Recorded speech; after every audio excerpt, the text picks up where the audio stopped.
Carbohydrates, 21 grams. Not bad.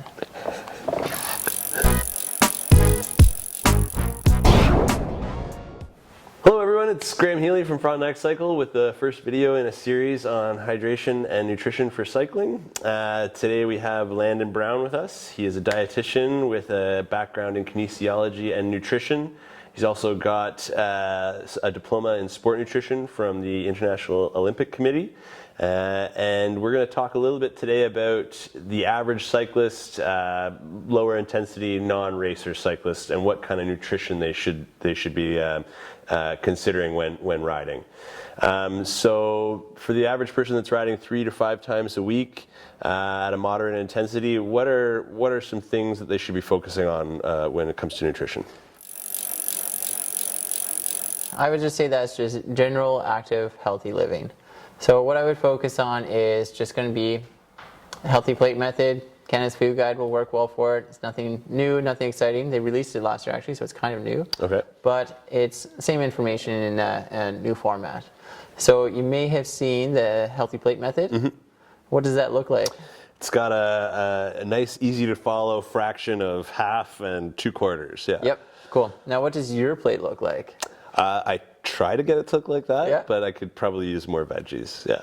Yeah. So obviously, if you're talking about veggies, that's going to be the half. So if you take your plate, now, is your plate this big? Is it a platter size plate? I feel like we got a standard dinner plate. All right, standard dinner size plate.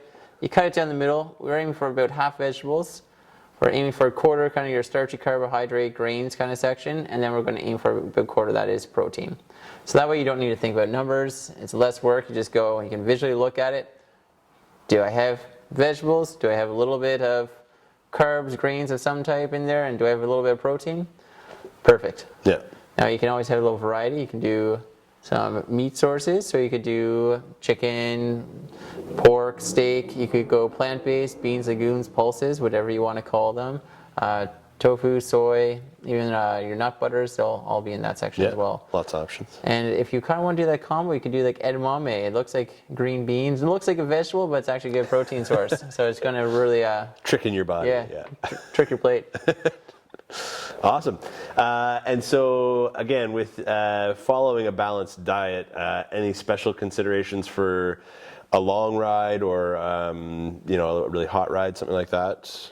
Yeah, what I would say is, what you want to do is eat frequently throughout the day. So if you're having a few meals, a couple snacks, you eat when you're hungry, you stop when you're full, that's a good place to start. So when it comes to your ride, you're already fueled, you're ready to go. Mm-hmm.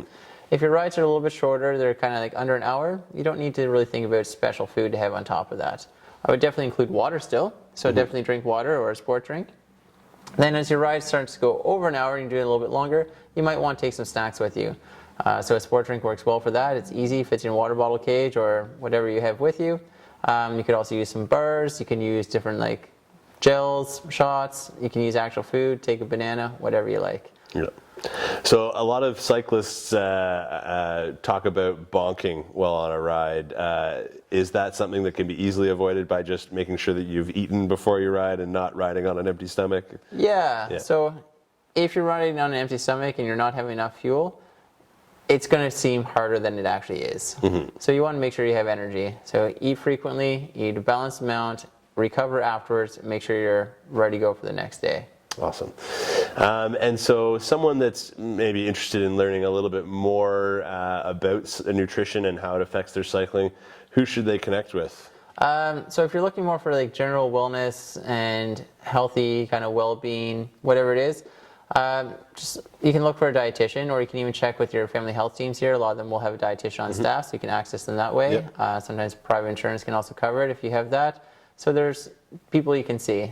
If you're looking more for a sports side of things, and it's not just for health and wellness, then I would ask around a little bit and ask them, are you familiar with this? And maybe look to see if they've done a sport nutrition diploma, or if they're a certified specialist in sport dietetics. So they have something that they know what they're talking about, because sport is a little bit different than your health and wellness, but awesome. Any of them should work. Yeah, that's great. Well, thanks for coming by and talking to us about nutrition today for the average cyclist. If you guys have any other questions, just leave them in the comment section below and we'll try and get back to them, either myself or Landon. I think you'd probably rather his answers. So thanks for watching. Thanks for coming on the show. Thanks for coming on the show too. That was real nice of you.